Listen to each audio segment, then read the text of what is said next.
Welcome to study with zero point channel.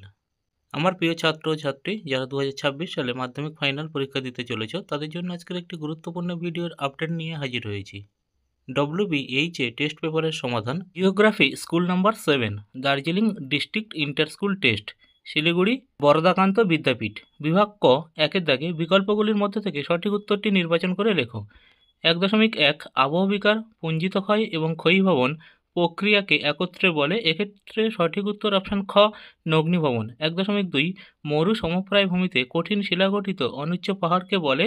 এক্ষেত্রে সঠিক উত্তর অপশান ঘ, ইনসেলবার্চ। 1.3 বার্ষিক উষ্ণতার প্রসার সবচেয়ে কম থাকে। এক্ষেত্রে সঠিক উত্তর অপশান খ, নিরক্ষীয় জলবায়ু অঞ্চলে।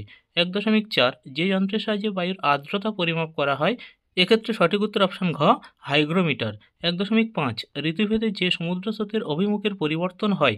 এক্ষেত্রে সঠিক উত্তর অপশান গ, মৌসুমী স্রোত। 1.6 যে তিথিতে জোয়ারের প্রাবল্য সবচেয়ে বেশি হয়। এক্ষেত্রে সঠিক উত্তর অপশান ক, অমাবস্যা। 1.7 কোনো পরিবর্তন ছাড়া বর্জ্যকে ব্যবহার করা হলে তাকে বলে। এক্ষেত্রে সঠিক উত্তর অপশান খ, পুনর্ব্যবহার। 1.8 ভারত ও চীনের সীমারেখাকে বলে। এক্ষেত্রে সঠিক উত্তর অপশান গ, ম্যাকমোহন লাইন। 1.9 পশ্চিমঘাট ও নীলগিরি পর্বতের মাঝে ফাঁকটি হল। এক্ষেত্রে সঠিক উত্তর অপশান ক, পালঘাট। 1.10 ভারতের দীর্ঘতম নদীবাঁধ হল। এক্ষেত্রে সঠিক উত্তর অপশান খ, হীরাকুঁদ।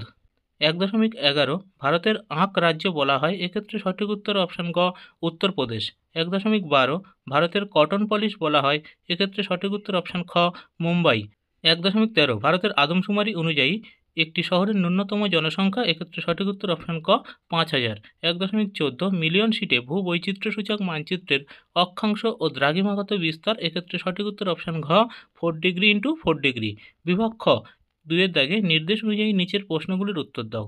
2.1 নিচের বাক্যগুলি শুদ্ধ হলে পাশে সু এবং অশুদ্ধ হলে পাশে অ লেখো। 2.1.1 হিমদ্রোণীতে প্যাটার্ন স্টার হ্রদ গঠিত হয়, এটি অশুদ্ধ। 2.1.2 কুমেরু অঞ্চলে প্রথম ওজন গহ্বর দেখা যায়, এটি শুদ্ধ। 2.1.3 গ্রীষ্মকালে ভারতের উপর দিয়ে ক্রান্তীয় পূবালি জেটবায়ু প্রবাহিত হয়, এটি শুদ্ধ। 2.1.4 বেঙ্গুয়েলা স্রোত প্রবাহিত হয় প্রশান্ত মহাসাগরে, এটি অশুদ্ধ।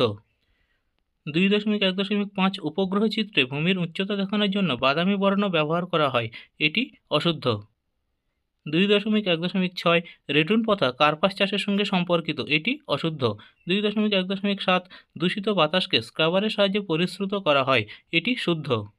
2.2 উপযুক্ত শব্দ বসিয়ে শূন্যস্থান পূরণ করো। 2.2.1 দুটি নদীর মধ্যবর্তী উচ্চভূমিকে জলবিভাজিকা বলে। 2.2.2 শিলাময় মরুভূমি সাহারায় হামাদা নামে পরিচিত। 2.2.3 সমুদ্রবায়ু প্রবাহিত হয় দিনের বেলায়। 2.2.4 সূর্য, চাঁদ ও পৃথিবীর সরলরৈখিক অবস্থানকে সিজিগি বলে। 2.2.5 বর্জ্য ব্যবস্থাপনার প্রথম প্রক্রিয়াটি হল বর্জ্য পৃথকীকরণ। 2.2.6 দেরাদুন শহরে ভারতের কেন্দ্রীয় অরণ্য গবেষণাগারটি অবস্থিত। 2.2.7 ইনস্যাট হল ভারতের একটি ভূসমলয় উপগ্রহ। 2.3 একটি বা দুটি শব্দে উত্তর দাও। 2.3.1 শিবসমুদ্রম জলপ্রপাত কোন নদীর উপর অবস্থিত? কাবেরী নদীর উপর। 2.3.2 শীতকালীন বৃষ্টিপাতের দেশ কোন জলবায়ুকে বলা হয়? ভূমধ্যসাগরীয় জলবায়ুকে। 2.3.3 পৃথিবীর বৃহত্তম মগ্নচড়া কোনটি? Grand bank. 2.3.4 জম্মু ও শ্রীনগরের মধ্যে সংযোগকারী গিরিপথটির নাম কি? বানিহাল। 2.3.5 ভারতের পশ্চিমী ঝঞ্ঝার প্রভাব দেখা যায় কোন ঋতুতে? শীতকালে। 2.3.6 জায়িদ শস্যের চাষ করা হয় কোন ঋতুতে? গ্রীষ্ম ঋতুতে। 2.3.7 ভারতের বৃহত্তম বিমানবন্দর কোনটি? এই প্রশ্নের উত্তরটি তোমরা নিজেরা কমেন্ট বক্সে জানিয়ে দিও। 2.3.8 ভারতীয় সর্বেক্ষণ বিভাগ SOI কত খ্রিস্টাব্দে স্থাপিত হয়? 1767 সালে। 2.4 বাম দিকের সঙ্গে ডান দিক মিলিয়ে লেখো। বাম দিক 2.4.1 কৃষ্ণমৃত্তিকা।